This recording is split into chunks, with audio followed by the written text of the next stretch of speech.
Well, everyone, we have another jam-packed news video for you today. So much going on, including the fact that there's going to be a giant Mario float in the Macy's Day Thanksgiving Parade. That's pretty wild. We have sales data for Pokemon Legends ZA worldwide, including some interesting details in there about how well it actually performed on Nintendo Switch 2. That's pretty exciting there.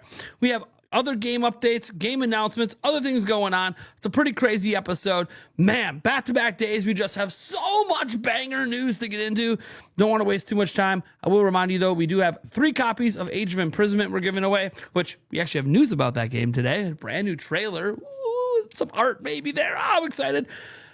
But beyond that, we also have, well, 5 copies of Kirby Air Riders, which sounds more enticing than it once did, doesn't it? We're giving away 5 copies. You can go down to the links in the description or the pinned comment for the links to those respective giveaways. And let's go ahead and dive right in. First with this announcement from Nintendo right off their website. Mario joins the 99th Macy's Thanksgiving Day Parade for the 40th anniversary of Mario Brothers. So get ready to say, woohoo, this Thanksgiving. Today, Nintendo of America and Macy's announced that a new Mario featured character balloon will make his debut at the 99th Macy's Thanksgiving Day Parade on Thursday, November 27th.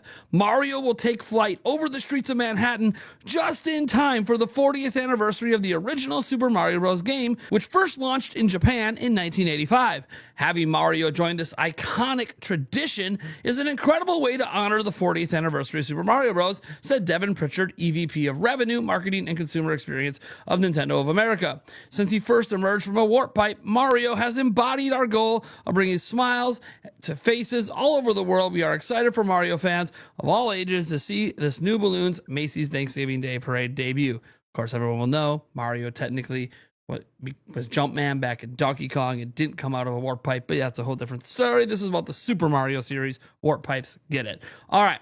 The Mario Balloon was created by Macy's Parade Studios team of artists in partnership with Nintendo of America and measures 51 feet and 2 inches long, 37 feet wide, and 43 feet and 8 inches tall. Mario will be clad in his classic blue overalls and signature red cap, striking a flying pose inspired by the game Super Mario Galaxy. What a surprise. They have a movie coming out, and they just had the Galaxy 1 and 2 come out. Now, if we go up here, this is just a mock-up of it. It's going to look like that, but obviously not.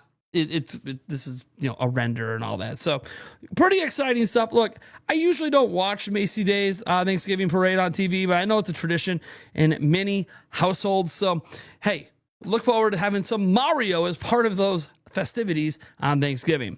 All right, now let's go ahead and dive into a rumor. That's why we finally have a rumor. I don't know if people have noticed, I used to get accused of all I do is cover rumors and, leaks and all that stuff. And honestly, we've been having so much news. There hasn't really been a lot of rumors to even talk about until today. What if I were to tell you that there is a possibility of a major game from the past, Game of the Year contending game, coming over to Switch 2 that people didn't think was possible? Well, this information comes from insider Nate the Hate.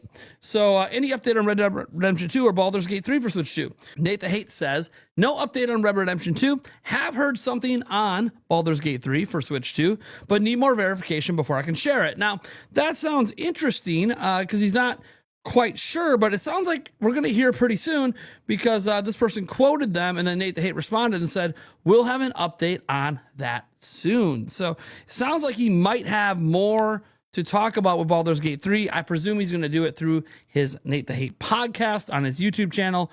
So probably want to tune in and pay attention there. Now, for our next story, what you're going to want to tune in and pay attention to is a trailer. So I'm going to actually full screen and allow this trailer to play in all of its glory because this trailer is Age of Imprisonment, and there's a bunch of voice acting, and I really want you guys to be able to hear that voice acting for yourself. So let's bring it in.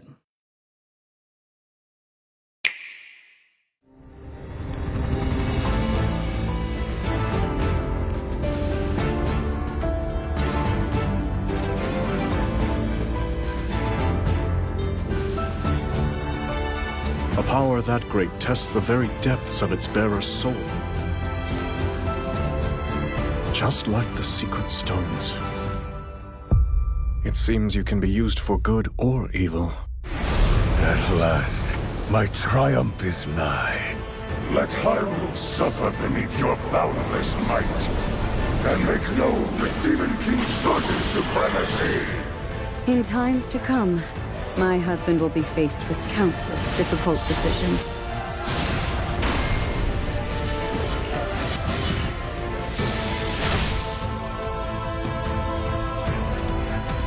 The fight is yours. Would you have it? I must improve to protect those I care about most. We all stand beside you, however possible.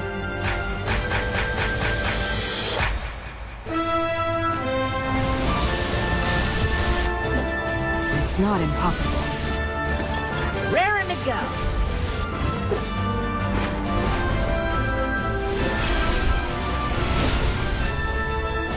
We'll find strength in our allies and save these lands.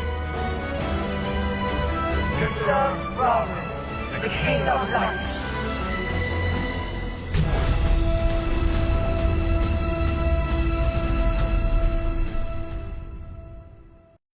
Now that's pretty awesome. I obviously am a huge fan of what's happening with Age of Imprisonment. We actually have some new art to go along with this as well.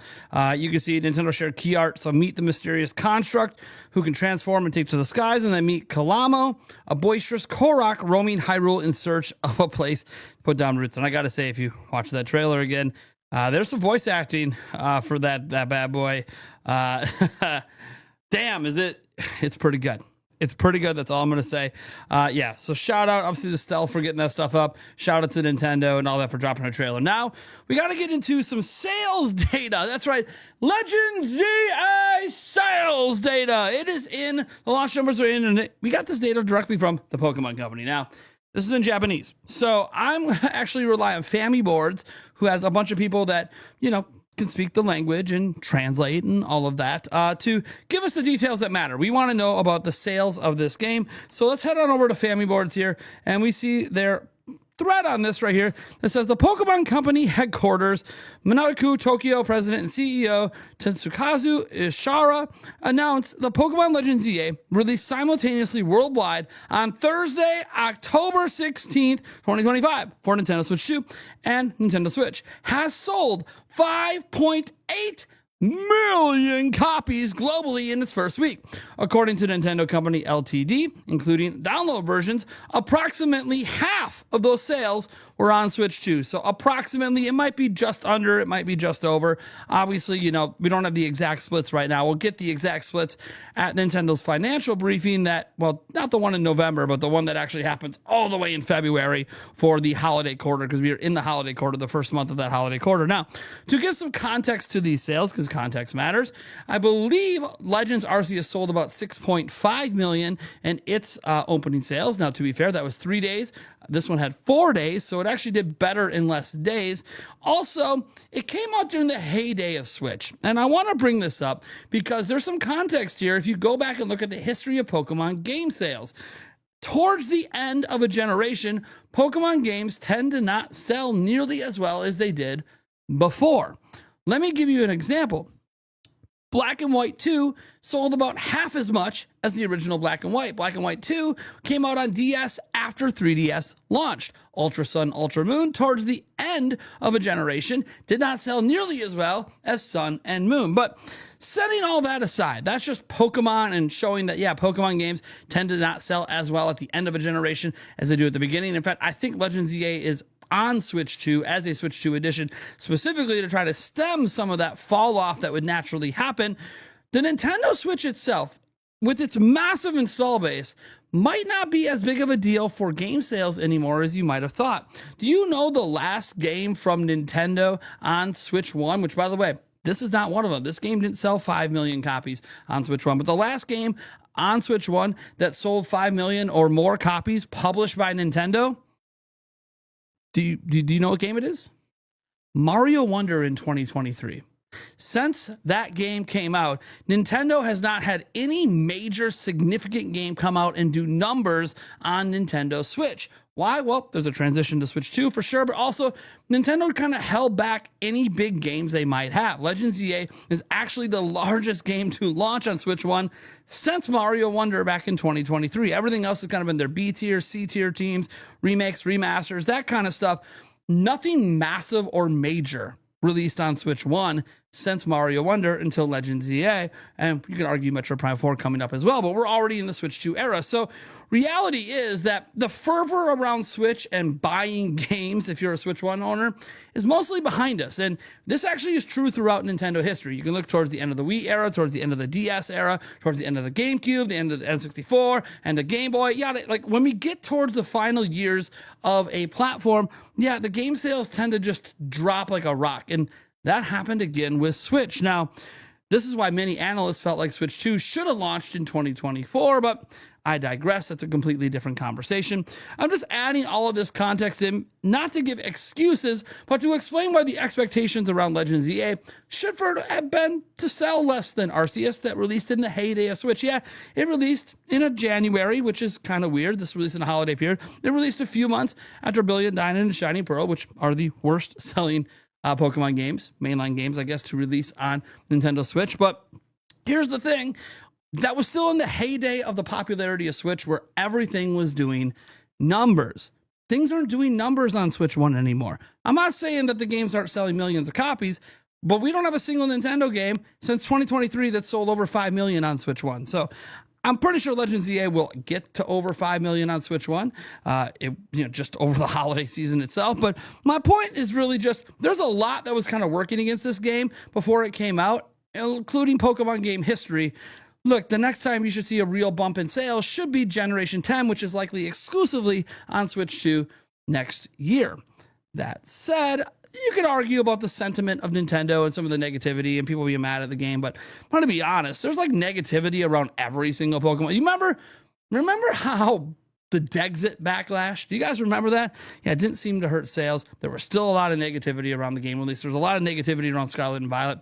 Didn't stop the game from breaking records. The point is that I don't really think the negativity and backlash over the visuals or anything else with EA is really hurting the sales that much. I honestly just feel like this is typical because we have decades of information showing that Pokemon games at the end of generations don't really sell that well. But the next generation system doesn't have enough install units yet for Pokemon to sell well there either. And despite that, it still sold 5.8 million, is well on pace to go over 10 million this holiday. So yeah, I think that Pokemon Company's probably happy with these sales. In fact, I can tell you that they're happy with the sales. You want to know why? Nintendo and Pokemon don't publish launch sales data when they're unhappy with it or when it maybe is underperforming. They look at all of the games they've launched over the last couple of years. Launch sales weren't really talked about the following week, but they were for this game. Why? Because it probably met or exceeded their expectations. Again, the only thing that really matters is obviously the expectations of the companies. I say this because when we're talking about sales, whether it's the Switch 2 or different games, ultimately it's the businesses that this stuff is about, not the fans. We're going to buy or not buy whatever we want, right? We play what we want. We don't play what we want. We speak with our wallet. We pick and choose what we want to play. For us, when we buy a game, we just want to have fun and be excited and feel like it was worth our money. For Nintendo and Pokemon and all these other businesses, Sony, Xbox, Ubisoft, etc., when they get sales, they care actually about the sales and their projections for those sales. So while we obviously don't know if it met their projections, it was big enough that they decided to publish this. So I got to say that I'm fairly confident that it probably met their internal projections, which is all they really care about, which means it's within their expectations. Just like if Switch 2 sells 15 million, it's within their expectations as well. All right, next up, we got to get to this quote from the person, the director, the man behind Final Fantasy VII. And this time, it's not about game key cards or anything. It's actually about a yet to be announced, officially, shown off, third game, and what we can expect as Switch 2 owners. So this quote comes, I believe, from Video Game Chronicle. Nintendo players in the future, you really don't need to worry at all. They're going to get a version that is as satisfying and just as high quality as the first game. And here's the keyword, if not higher. I think they're going ham with this third game. We've heard that they might do DLC for it. We heard that they might somehow make a fourth game, even though that's not in the plans right now. Obviously, you know, we still don't have Rebirth or Intergrade on Switch 2 yet. Intergrade's coming next year. I'm sure Rebirth is as well. And I'm sure the third game is going to be day and date on Switch 2. I'm just saying, this is some pretty good stuff when we're talking about the future of third-party games on Nintendo. All right. Next up, we're actually going to go to a quote from Phil Spencer. That's right. Good old Phil Spencer hasn't been in the news as much lately as Sarah Bond's kind of the leader of Xbox. And even though Phil's her boss, Phil is no longer like the front man for the Xbox brand that is Sarah Bond. Well, came out to talk a little bit about Switch 2 and PlayStation 5 and Xbox games. So we have a quote here. It comes from Famitsu, so we're going to use the translation by Stealth. Phil Spencer, Switch 2 will be one of the focuses at Team Xbox. Here's the quote. We are making efforts to lower the barrier to entry for people to play our games through services like Xbox Gameplay Anywhere and Game Pass. However, if there are people who want to play our games on the PlayStation 5 or the Nintendo Switch 2, note he says the 2, not the first one, we would love for them to play our games on those platforms. In that regard, we have received excellent support from both Sony Interactive Entertainment and Nintendo. Now, this is not, you know, like announcing new games or anything, but we already know a couple of games that have been announced, right? Fallout 4 more recently. Earlier this year, we had Indiana Jones and the Great Circle announced. There's obviously going to be more coming from Xbox and their game studios. So, yeah, this is just him further committing that, hey, they are a full third-party company, and yeah, they do plan to bring everything to Switch 2. It's just going to be a matter of time. I think 2026 is when you can really start to expect a lot of this stuff to come on through. Now, next up, we got to talk about this story that kind of ran rampant, and I'm going to show you why, and including with me. And I tried to be a little tepid with it, but obviously the available data at the time suggested it was going to be the case. Resident Evil Requiem. We now have a listing on the eShop. It is now available to pre-order there, and it turns out that it actually is $69.99. Now, how did this story get conflated? Well, we have reports like this back in September on Nintendo Everything, where we can see on Amazon UK, the Switch 2 version of Resident Evil Requiem was listed at £60 compared to the PlayStation 5 and Xbox Series X version at £70. Now, none of this was obviously US listings, but the point was when you saw those listings, you're like, okay, well, they must be cheaper, for the Switch 2 version. And that's just the available information we had at the time, kind of ran with it. But as we now know today, it's $69.99 on the eShop. So it's also 29.3 gigabytes, which is pretty neat. But yeah, so there you go. It actually is going to end up being, $70 like all the other versions. A little disappointing after the lower price we saw on Amazon UK, but in the end, retail listings are not facts. They're not the final thing. So what are you going to do? And that's actually it. That's all the stories we got for you today. I want to thank all of you guys for tuning in. This has been an amazing time. I love covering the news. I'm so passionate about this stuff. I care so much about trying to bring you accurate information. That's why it hurts that it turns out that story from the UK doesn't apply to the US at all. That's okay, though. It's still cheaper on Amazon in the UK, but oh well. Thank you guys so much for tuning in. I am the Thunder of Gents from Nintendo Prime, and I'll, catch you in the next video, right? Maybe the live stream tonight. That's going to be a fun one.